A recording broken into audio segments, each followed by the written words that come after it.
오늘은 요한계시록 13장을 읽겠습니다.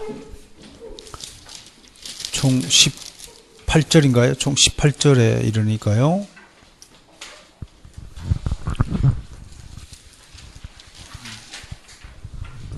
두 절씩 읽겠습니다. 두 절씩 돌아가면서 읽겠습니다.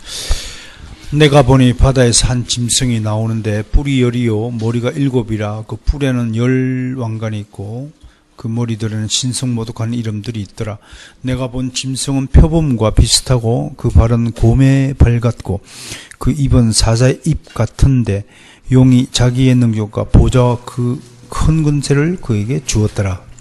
그의 머리 하나가 상하여 죽게 된 것 같더니 그 죽게 되었던 상처가 나음에 온 땅이 놀랍게 여겨 짐승을 따르고 용이 짐승에게 권세를 주므로 용에게 경배하며 짐승에게 경배하여 이르되 누가 이 짐승과 같으냐 누가 등이 이와 더불어 싸우리려 하더라.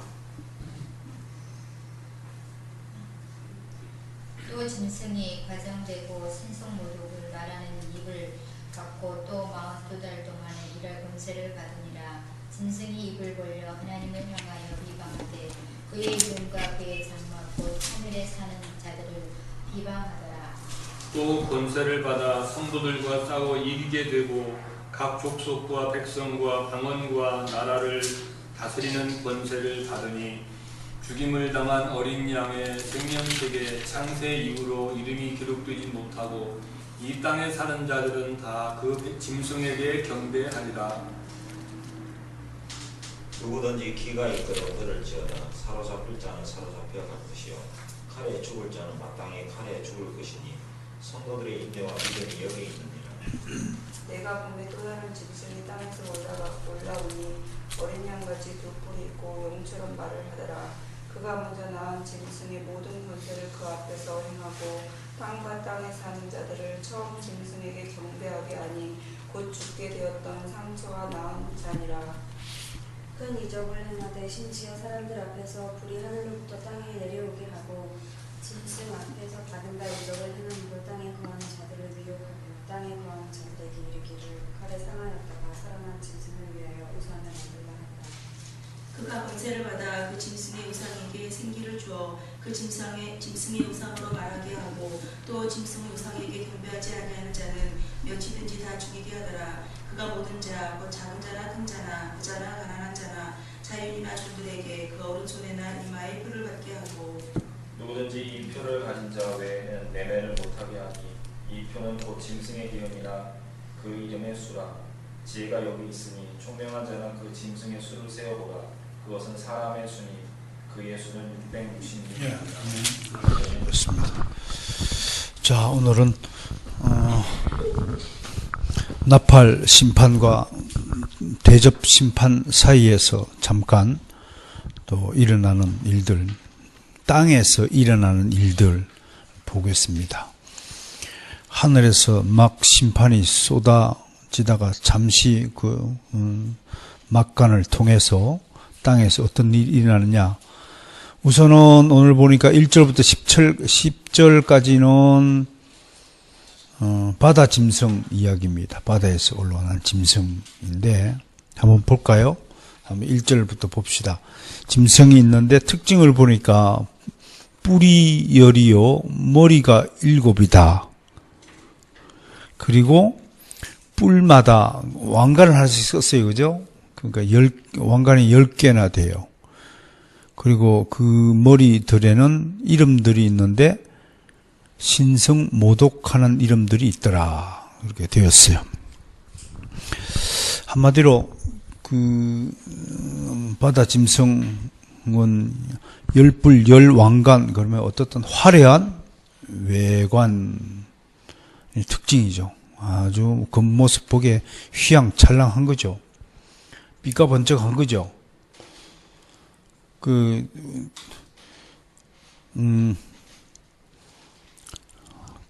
우리 개혁교회와 장로교회의 발전사를 보면 사실은 교회당을 그렇게 치장하거나 웅장하게 짓는 그런 전통이 아니에요. 정성스럽게 짓긴 하죠. 마을 중심부에 특히 미국으로 이주해 온 청교도들이 지은 교회당 건물을 보면 아주 소박해요. 아무것도 없어. 그냥 종탑 하나 세워놓고 그냥 마을 사람들 모여서. 교회 건물 지을 때 돈이 제일 적게 들죠. 놀지하게 그냥 높게 공간 만들어 놓고 의자만 채우면 되는 거니까 그거 하다 뭐 방마다 뭐 인테리어를 할 것도 없고 아주 소박하게 짓는데 사실은 그 로마 가톨릭이 발전해 오면서 종교개혁 이전에 그 미켈란젤로라든지 뭐 이런 화가들을 통해 가지고 천지창조 그림도 그리고 엄청나게 치장을 했죠. 그 건물에다가. 유대인들도 예루살렘 성전에 대해서 지금도 그리움을 갖고 있는 사람도 있어요. 아마 조선 왕조 시절에 왕들은 그 왕궁이 그리울 거야. 굉장히 화려하고 웅장하고. 근데 기독교는 그런 치장에 있지 않죠.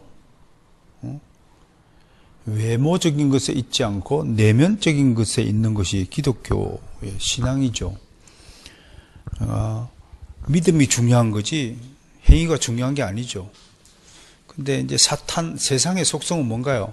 막 꾸미는 거야. 아무튼 이상하게 하고. 그래서 옷은 잘 입어야 된다라고 성경은 없어요. 옷은 단정하게 입어야 된다라고 했어요. 그러니까 단정하다는 뜻에는 비싸지 않은 옷을 입어야 한다. 그런 뜻이 포함되어 있는 거예요. 뭐 김홍수 목사님 좀 보세요. 뭐 옷이 뭐 비싸 보입니까?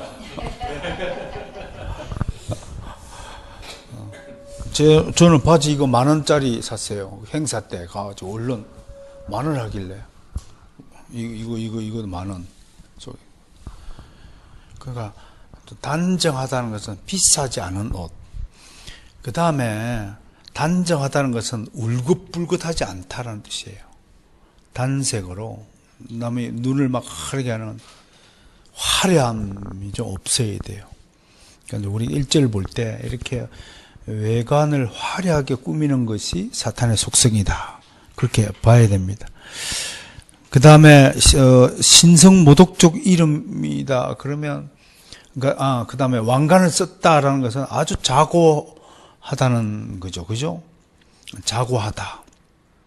그러니까 외관이 화려하고 자고하다. 자기 스스로 높이는 거예요. 그죠? 또 왕관 한 개가 아니고 10개나 되는 왕관을 썼으니까 열왕을 지배하는 자다라는 것을 우리가 볼 수 있어요. 그 다음에 신성모독하는 이름을 가졌다. 이건 굉장히 무례한 거죠. 무례한 거죠.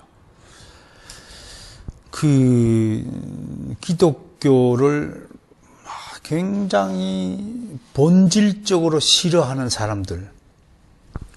이번 설교에 제가 그 근본적인 원인이 영적인 이유가 있다. 영적으로 아주 거부하는 거예요. 그런 분들은 그리스도인들 특히 목사들을 의도적으로 무례하게 행동해요. 앞에서. 의도적으로. 그리고 모퉁이 돌아가는 소리를 꼭 해요.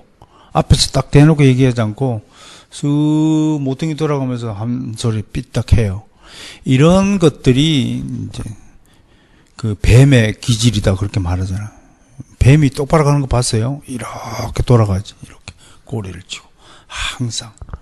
그러니까 그런 것들을 좀 생각해 보면 굉장히 무례한 거예요.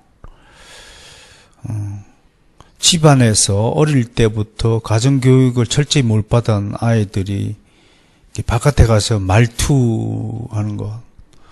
얼마 전에 운전하다가 한 청년을 봤는데 벌써 이 중심이 없더라고요. 말이 날아다녀요. 뭐 어쩌라고요? 뭐 이런 파야.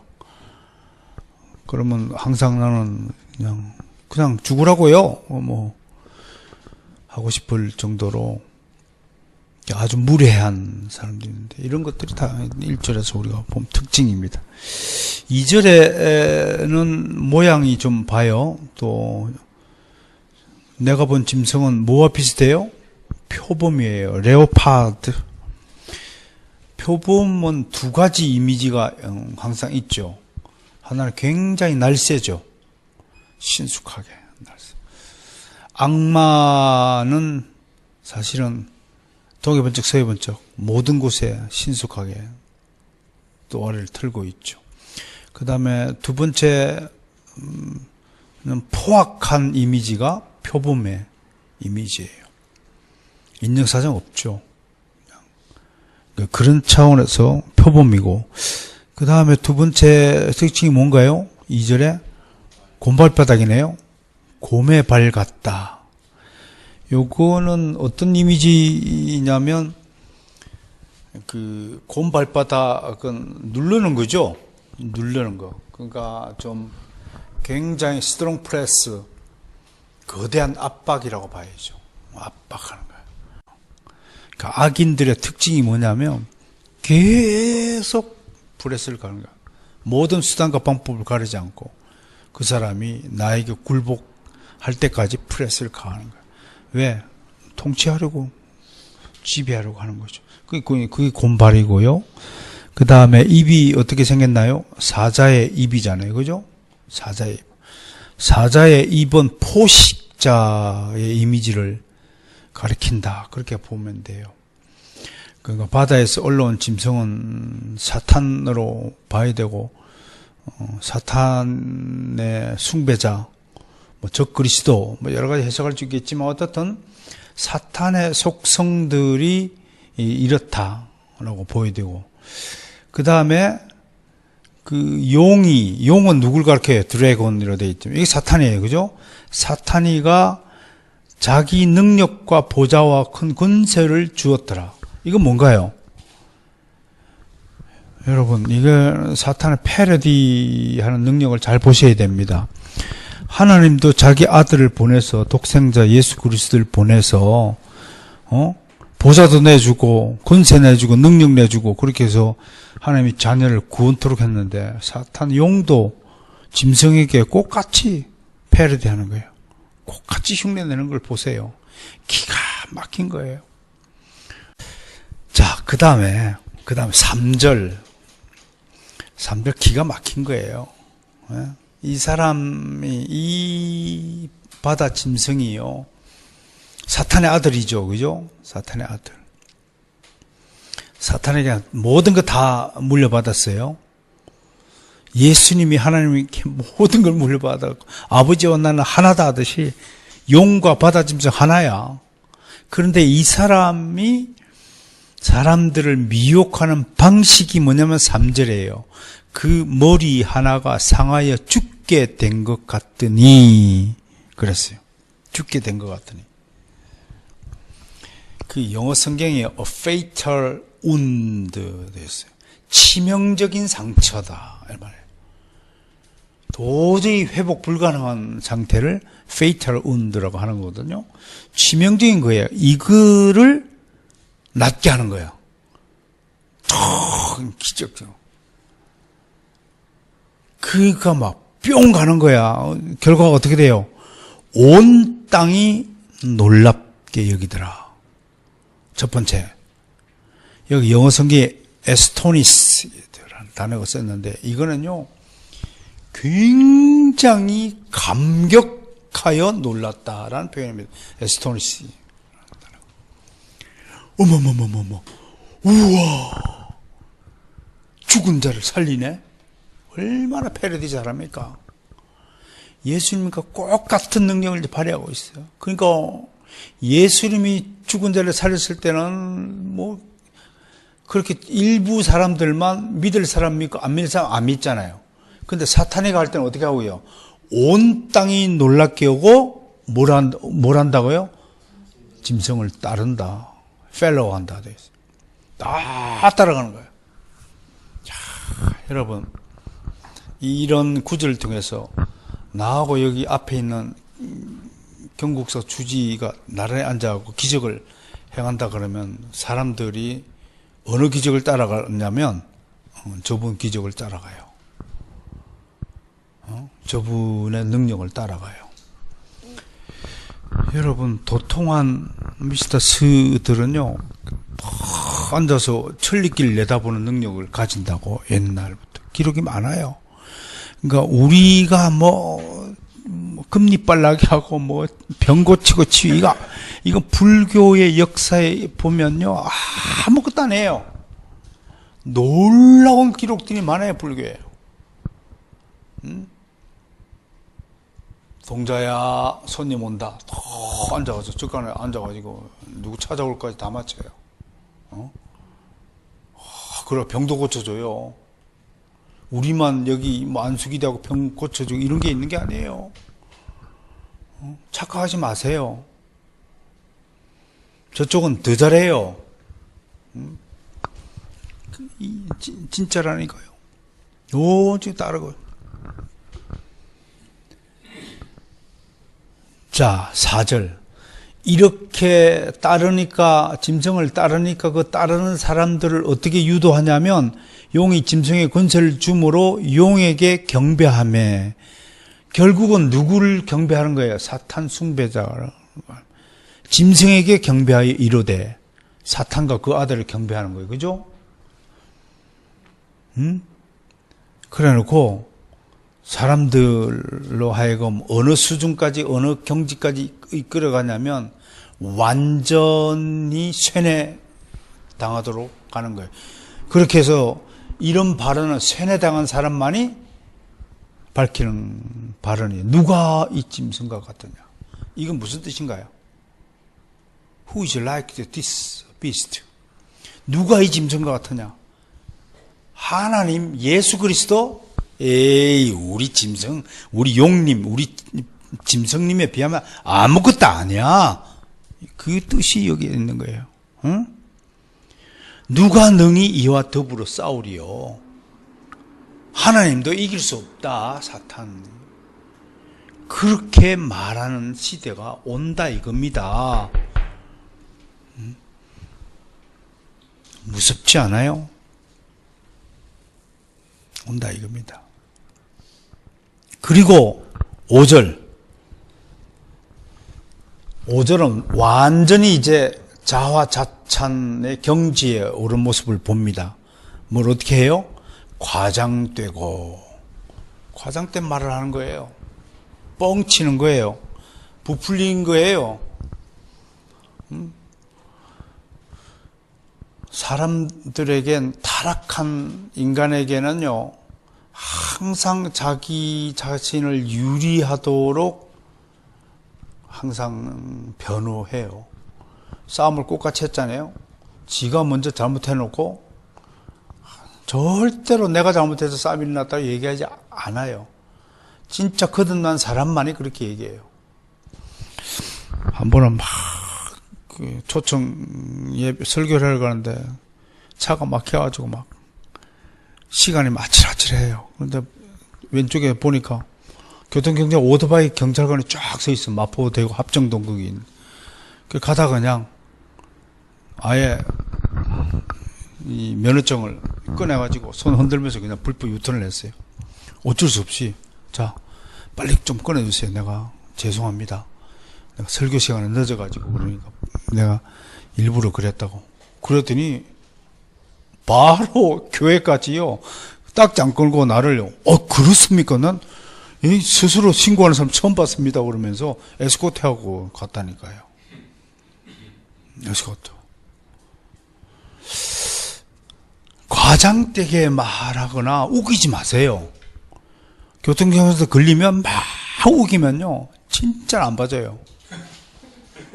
인정하세요. 죄송합니다. 깜빡했네요. 얼른 꺼내세요. 얼른 자발적으로 먼저 꺼내라고요.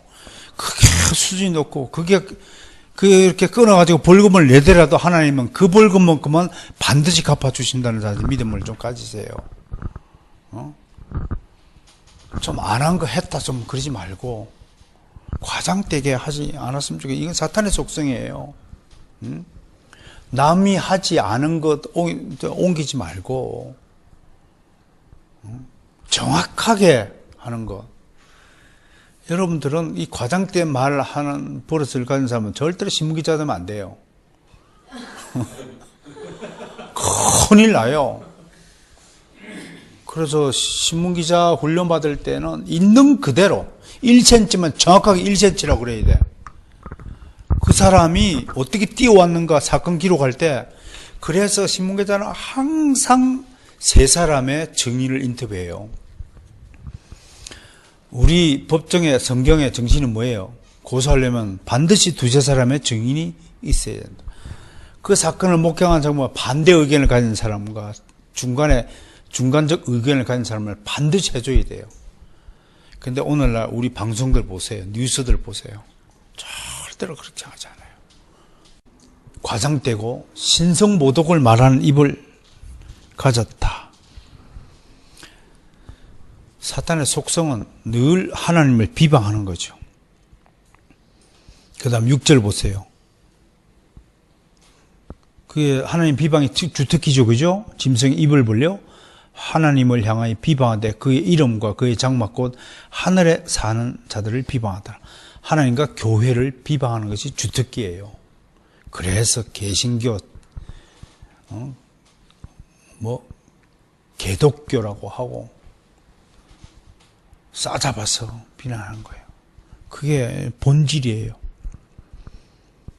그 다음에 성도들은 하나님과는 싸울 수 없으니까 만만한 게 뭐라고? 7절 보세요. 누구랑 싸워요? 성도들과 싸워 이긴다. 이긴다. 하나님이 이때 우리를 잠깐 그 짐승에게 능욕을 당하도록 하는 모양이에요. 그러니까 7절에 각 족속과 백성과 방언과 나라를 다스리는 권세를 받으니 완전히 열방의 통치자로 이제 우뚝 세워지는 거예요.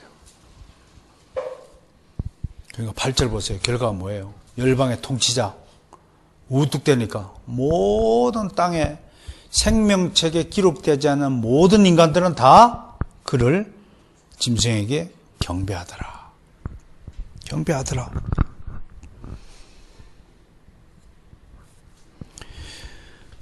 그 참 보세요.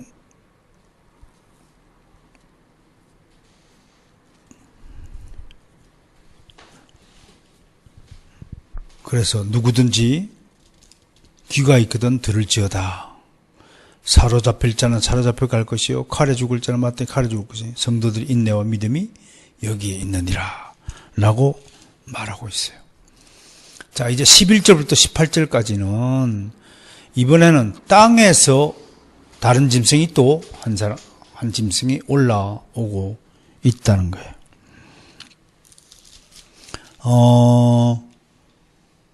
13장 5절 잠깐 빠뜨렸는데 얼마 동안 일할 권세를 받으니까 42달 동안 일할 권세를 받는데 이 짐승이 하는 일이 뭐예요? 하나님을 비방하고 성도를 비방하고 성도들과 싸워서 이기고 열방을 통치하는 것. 이게 사탄이 하는 일이요. 비방하고 지배하는 것. 남 위에 올라가서 하는 것. 그게 사탄의 일이에요. 우리는 오히려 칭찬하고 우리는 낮은 자리에 가고 섬기는 것이 성도의 본분인데 우리가 좀 반대다. 그렇게 볼 수 있습니다. 그 다음에 이제 땅에서 올라오는 짐승. 이 짐승의 특징도 보세요. 이제 예수 그리스도를 패러디하고 있어요. 어린 양같이 두 뿔이 있어요. 모양은 어린 양처럼 생겼는데, 굉장히 순박하게 생겼는데, 말하는 것은 무엇을 말해요? 사탄처럼 얘기하는 거예요. 아주 착한 사람 행세를 하면서도 말이 그렇다는 것은요, 말은 그 사람의 인격을 나타내는 거거든요. 조폭은 조폭처럼 말을 해요. 악인은 악인처럼 이야기를 해요. 물론 사기꾼은 또 굉장히 또 위장하는 말을 잘 하지만요. 어떨 때 용처럼 말을 하더라. 이게 본질이에요. 본질이라는 거. 그 다음에 12절 보니까 그가 먼저 나온 짐승의 모든 권세를 그 앞에서 행하고, 이게 뭔가요? 권세를 계속 분배해 주는 거예요.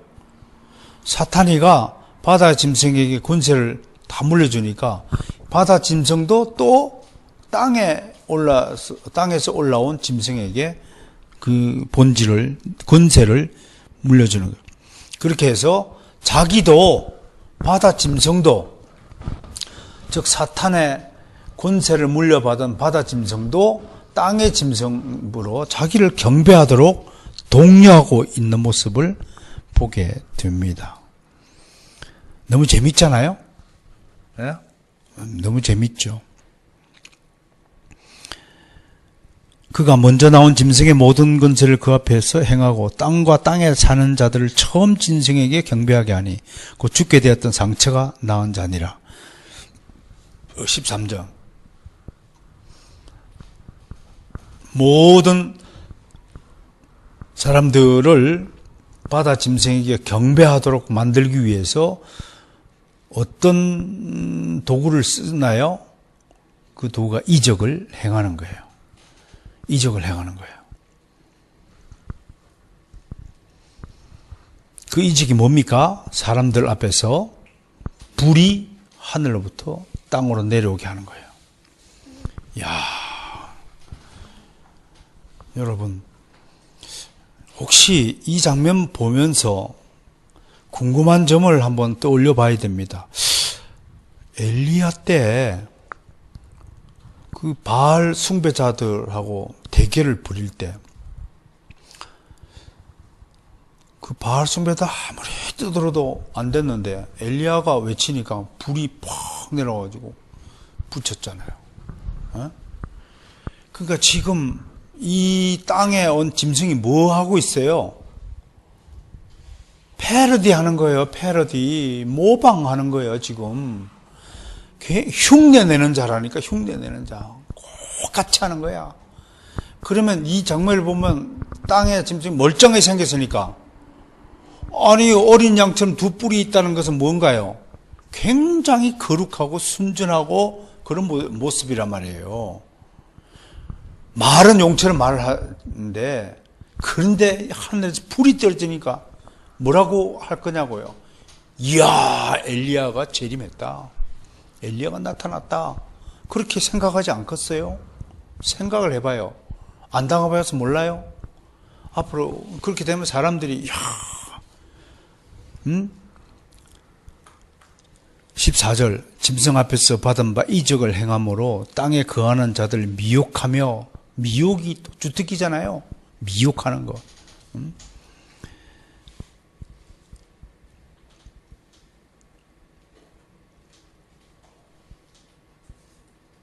그 다음에 살아난 짐승을 위하여 우상을 만들라. 이제 우상 숭배까지 가는 겁니다. 그가 15절 권세를 받아 그 짐승의 우상에게 생기를 주어 그 짐승의 우상으로 말하게 하고. 자, 그러면 생기를 준다는 것은, 우상에게 생기를 준다는 것은 어디 그 패러디한 거예요? 에스겔서 패러디했죠? 여러분, 사탄은요, 모든 성경 역사에 일어났던 것들을 다 기억하고 다 따라하는 자입니다. 그 다음에 짐승 생기게, 우상에게 생기를 주, 마른 뼈가 살아났듯이 우상에게 생기를 주니까 움직일 거 아니야. 그리고 짐승의 우상으로 말하게 하고. 이거 누가 패러디? 여러분, 이 구절을 통해서 우리가 분명히 알아야 될 것은 에덴 동산에 있던 하와에게 다가간 뱀을 기억하셔야 됩니다. 뱀이 하와에게 말을 했잖아요. 이 요한계시록의 짐승도, 우상도 말을 하는 우상이 되는 거예요. 여러분, 사탄의 능력이 얼마나 신출귀몰한 건지 우리는 봐야 합니다. 목격해야 됩니다. 짐승의 우상에게 경배하지 않은 자는 몇이든 다 죽이게 하라. 이 구절은 이슬람 알라 신에게 경배하지 않는 자를 모조리 목을 베어 죽이는 것을 연상하게 합니다. 이게 사탄 숭배교입니다. 끔찍합니다. 이단들의 특징이 뭔가요? 자기를 배신하는 자를 절대로 곱게 내어 보내지 않는다는 것입니다. 우리도 그래 볼까요? 우리 교회 왔다가 딴 교회로 옮기는 사람을 다 쳐 죽일까요? 다 죽이게 하더라. 그 다음에 여러분, 이런 짐승들이 하는 것 다 사탄이 하는 짓이죠. 16절 기가 막힙니다. 그가 모든 자 곧 작은 자나 큰 자나 부자나 가난한 자나 자유인이나 종들에게 그 오른손이나 이마에 표를 받게 하고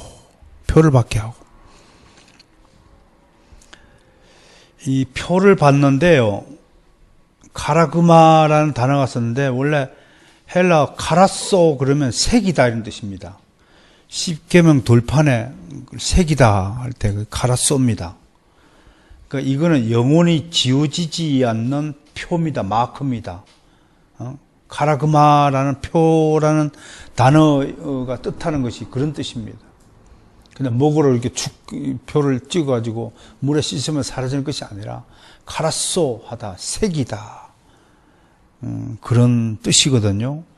근데 영어로는 그냥 마크라고 되어 있지만 헬라 원어를 좀 살펴보면 좀 더 정확한 뜻을 알 수 있습니다. 이마에 표를 딱 받았어요. 누구든지 이 표를 가진 자 외에는 특이한 것입니다. 매매를 못하게 하는 거예요. 자기들끼리는 사고 팔 수 있다. 바이 앤 셀이라고 돼 있어요. 매매, 사고 파는 거예요. 이제 표를 딱 받은 사람들은 이야, 여러분, 이 얼마나 악랄한 작자입니까? 우리는 그리스도의 성령으로 인침을 받은, 우리를 구속받은 사람은 천국에 가고 영원 무국도로 사는데, 얘는 자기 이게 마크가 뭐예요? 이건 너는 내 거다? 그런 말이에요. 지 맘대로 팔아먹는 장사 속으로 추종케 만들고 하는 거예요. 그러니까 사탄 숭배 안 하는 것만 해도 어마어마한 일이에요. 이 표는 곧 짐승의 이름이나 그 이름의 수라. 그러면서 누구만 표를 안 받아요? 생명책에 기록된 자, 즉 성도들만, 하기오스, 거룩히 구별된 자, 하나님이 구별시킨 자. 그러면 이 이마에 표를, 오른손이나 이마에 표를 받은 사람 누가 구별시켰어요? 사탄이가 구별시킨. 이건 내 거다고. 꼭 같이 하나님 따라하는 거. 하나님도 너 왜 그렇게 네 거를 다리니? 하나님도 당신의 자녀 내 거다 그러고 다 챙겼는데 나도 내 새끼 내 거다 그러고 챙길 거 아닙니까? 딱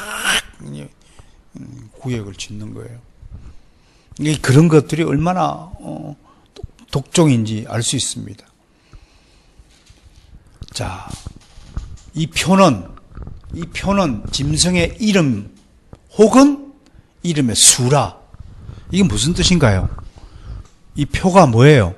짐승의 이름이 탁 적혔다는 거, 마크가. 우리는 십자가 마크를 탁 찍었다 칩시다. 그러면 사탄의 마크가 탁 찍혔다는 거예요. 사탄의 이름이에요, 그게. 우리 십자가는 예수 그리스도 이름이잖아요. 사탄의 이름이나, 그 다음 숫자가 뭐예요? 666. 뒤에 나오죠? 666. 666을 탁 찍어 놓는 거예요. 아니면은 그래서 우리 표를, 이마의 표를 우리가 이렇게 하는 겁니다. 여기 십자가를 꺾은 거잖아요. 십자가를. 십자가를 꺾었다고. 이야, 뭘 꺾었어요, 우선? 이거를. 목을 꺾었어요. 다리를 꺾었어요. 왼팔을 꺾었어요. 오른팔을 꺾었어요. 이게 사탄이가 예수 그리스도 십자가를 목과 다리와 오른팔과 왼팔을 다 꺾은 상태가 이게 그만큼 악랄한 녀석이에요. 그만큼 하나님을 대적하는 녀석이에요. 그만큼. 이 이름이 숫자를 표기하면 666이다라고 하는 표시예요. 7에서 하나 부족한 6. 그러면 결코 777이 될 수 없는 자신의 운명을 이 숫자에다가 사탄이가 스스로 담은 거예요. 하나님처럼 최고 777이 될 수가 없어요. 7일 수 없다, 숫자적으로. 그런 뜻으로 궁극적으로 하나님께 이룰 수 없는 그런 사탄의 속성을 보게 됩니다. 그렇다면 마지막으로 우리가 오늘 13장에서 살펴보자. 오늘 사탄의 속성, 본질, 하는 짓을 또 궁극적 목표가 뭐냐? 결국은 자기를 숭배하도록 만들어서 자기 소유물로 취급하여서 지가 마음껏 매매할 수 있도록 만드는 것. 이게 사탄의 목적이다. 그러면 성도들은 어떻게 하느냐? 하나님의 것이니까 사탄이 절대로 손을 못하니까 매매 못하는 거예요. 매매를 못하니까 어떻게 할 것인가? 결국 괴롭히는 거예요. 잠시 42달 동안만 성도들을 괴롭히고 또 괴중에는 사탄에 의해서 죽임을 당하는 성도도 있다고 하는 것이에요. 요 42달, 앞에 6장, 7장에 있는 42달은 전반기 7년 대환란이죠. 그죠? 지금 보세요. 우리가 하나님의 심판할 때 천국 재림이 있기 전까지 전에 7년이라는 기간이 있는데 이거를 우리가 대환란 기간이라고 그러죠. 그죠? 대환란. 근데 전반기가 3년 반. 후반기가 3년 반. 이걸 42개월. 또 날짜라면 1260일, 1260일. 이렇게 계산이 되죠? 요 전반기는 6장에서 7장에 있는 무슨 대죠? 무슨 심판? 인심판 때 있는 거. 근데 요 심판은요, 요 심판은 후반기 3년 반 심판을 해서 이거는 가장 극심한 심판기예요. 혹독한 박해기예요. 박해기가 이때 일어난다라고 이야기하는 거예요. 42달 동안. 그것이 바로 대접심판으로 이제 최고 극점을 찍는 거예요. 물론 다음 주 14장 아직 그런 오늘 13장에서 용과 그 다음에 용의 수하들이 몇 명 등장해요? 바다 짐승이 등장해요. 그죠? 두 번째는 땅 짐승이 등장해요. 세 번째는 우상이 생기를 얻어서 등장해요. 그죠? 이게 용이 부리는 수하들의 모습들이에요. 이 바다 짐승에게 모든 권세를 용이 다 주니까 바다 짐승도 땅에게 주고 땅의 짐승은 또 우상에게 생기를 해서 우상이 말을 하게 하여서 그렇게 해서 모든 불신자들 표를 찍어서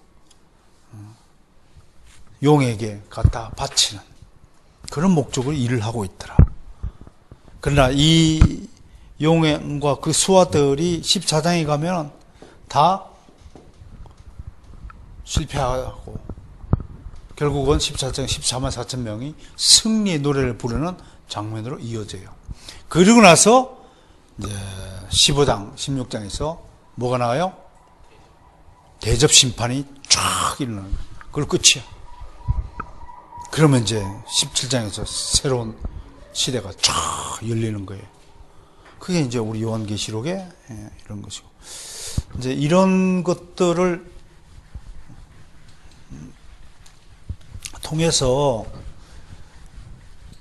오늘 다시 한번 요한계시록의 구조를 생각하면서 이제 이런 거잖아요. 하나님이 6장에서 16장까지 1장부터 5장까지의 구조를 하고 6장부터 16장까지인데 이 17장부터 몇 장까지예요? 22장까지 이렇게 크게 구조를 나눠보면 요 부분은 상당히 이제 묵시문학적으로 기록이 되었다는 것을 우리가 알 수가 있지만 사실은 우리가 요 속에서 알 수 있는 것은 물론 우리 성도들 지키는 거지만 오늘 13장 같은 경우는 사탄의 본질, 속성, 또 사탄이 하는 대적하는 것들을 특징들 이런 것들을 우리가 좀 엿볼 수 있는 것이 바로 이 부분이라는 것을 알 수 있어요. 그러니까 대신에 우리는 이러한 언급을 통해서 우리가 살아가면서 첫 번째는 내 속에 있는 이런 흔적들, 속성들을 돌이켜보면서 이게 정말 악한 것이구나. 나한테 이런 요소가 있다는 것. 비방하는 것, 비방하는 것, 자고하는 것, 잘난치 하는 것, 무례한 것, 그 다음에 과장되게 말하는 것, 신성모독적인 것, 이런 그 악독한 기질들, 속성들이 내 안에 있는가를 살펴보는 것이 오히려 요한계시록을 바르게 해석하는 것이다. 요한계시록을 통해서 우리가 교훈을 받는 것이다. 그렇게 좀 봐주시고, 또 하나는 이 세상의 속성을 이러한 요한계시록을 통하여 세상이 가지고 있는 특징들, 세상의 본질들을 우리가 파악할 수 있어야 돼요. 특히 2018년 이때가 시대사적으로 어떤 특징을 갖고 있는지, 또 지금 세상 사람들이 추구하는 바가 무엇인지 이런 것들을 좀 분석하면서 시대를 분별하고 사람을 좀 분별하고, 다 하나님이 지으신 것은 우리가 다 사랑해야 되고 존중해야 되고 보호하고 지켜야 될 의무가 있지만 이것을 또 잘못 이용하려 하고 또 파괴하려 드는 세력들에 대해서는 우리도 단호하게 맞서서 하나님의 영역을 지켜야 되겠다.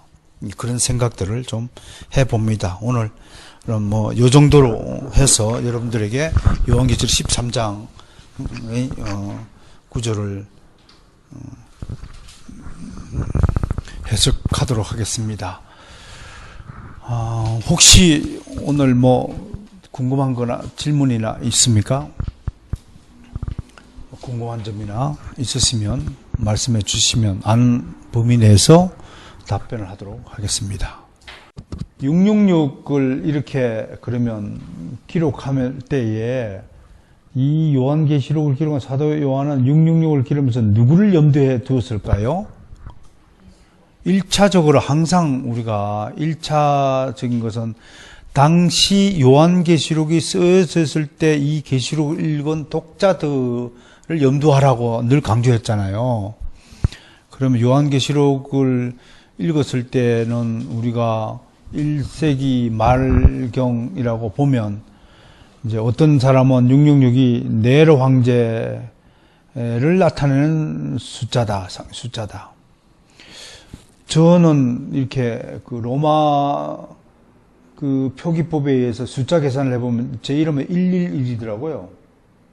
111. 그러니까 네로를 해보면 666이 나온다고 해요. 그렇게 주장을 해요.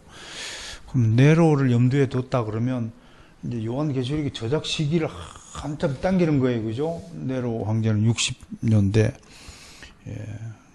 66년도인가 죽었으니까, 그러면 요한계시록 연대를 이제 앞당기는 거예요. 물론 그걸 주장하는 사람들이 있죠. 근데 대부분 우리 정통 개혁 신학에서는 도미티안 황제 때로 보니까 그럼 도미티아는 아무리 계산을 해봐도 666이 안 나온다는 거야. 네, 이런 난점들이 좀 있습니다. 그러나 우리는 요한계시록이 사도 요한의 말년경에 쓰여진 책이라는 사실은 여러 가지 증거와 근거를 마련할 수 있거든요. 만약에 60년대 했다면 사도 바울이 로마에서 언급을 안 했을까 생각을 해봐야 됩니다. 또는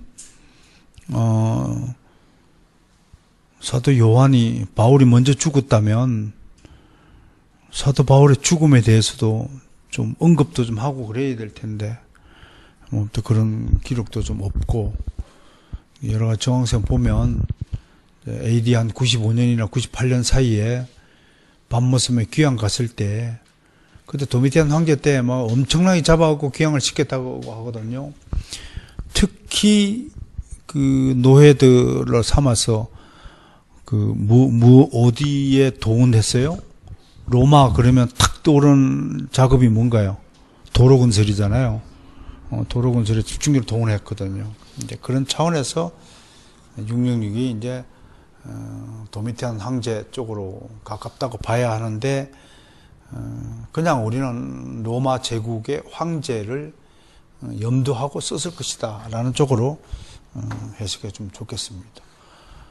이런 것들도 좀 질문을 하라고 내가 질문을 좀 하라고 그랬더니 아무 생각이 없나 봐.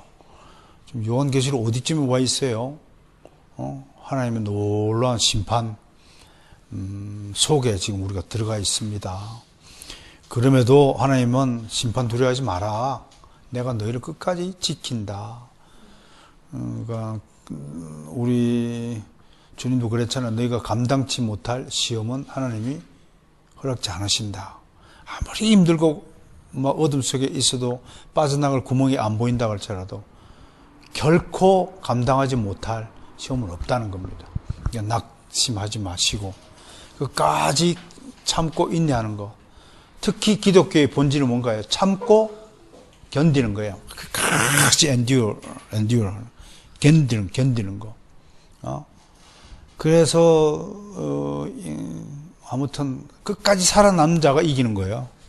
그게 이제 기독교니까 아무튼 좀 여러분들이 지금 삶이 좀 힘들고 그렇다 할지라도 잘 견뎌주시길 바랍니다. 그리고 또 하나 힘들 때에 이게 신앙 수준이 높은 사람과 낮은 사람의 차이가 있어요. 힘들다고 한숨 지으면은 저기 아직 바둑으로 치면은 저 10급도 안 되는 거야. 좀 수준이 높은 사람은 힘들수록 할렐루야 웃음을 지어야 돼요. 따라서 웃으면 복이 온다. 찡그리면 망한다. 그러니까 근데 대부분 사람들은 힘들면 찡그리잖아요. 왜 찡그려요? 나 힘드니까 나 좀 알아봐줘. 그 얘기거든. 그건 뭐 코 올리게 하냐. 애들이 힘들면 어떻게 하고요? 엄마가 일부러 모른 척하면 어떻게 해, 얘가? 힘들어. 나 좀 봐라고 하듯이, 그러니까 힘들 때 얼굴 찡그리고, 막, 누가 봐도 오늘 저 사람 기분이 안 좋거나, 그게 표시가 나는 사람은 유치원생이라. 그렇게 표시가 되면 안 되는 거야. 그런데 그게 좀 쉽지가 않죠. 좀 경지 오릅시다. 옆 사람 보고 저분은 항상 할렐루야네, 항상 성령 충만한 것 같으네, 속이 막 문드러짐에도 불구하고 그런 평가를 받을 때에 복이 오는 거야. 하나님은 그런 사람이, 나도 그런데요. 나도 한때는 40몇 명의 기자들과 함께 연예신문을 한 만들어 본 경험이 있는데 위에 딱 서보면 어떤 사람에게 선물 하나 더 주고 싶은지 가는지는요 정확하게 판단해요. 힘들어도 힘들다고 얘기하지 않는 사람이면 한 개라도 더 주고 싶어. 결국은 챙겨놨다가 좋은 내가 성진, 그 친구한테 성진 먼저 주는 거예요. 그런데 윤모 씨가 있어요. 지금도 기억납니다. 걔는 한숨이 월요일 아침 출근할 때부터 온 빌딩이 그러고 하거든요.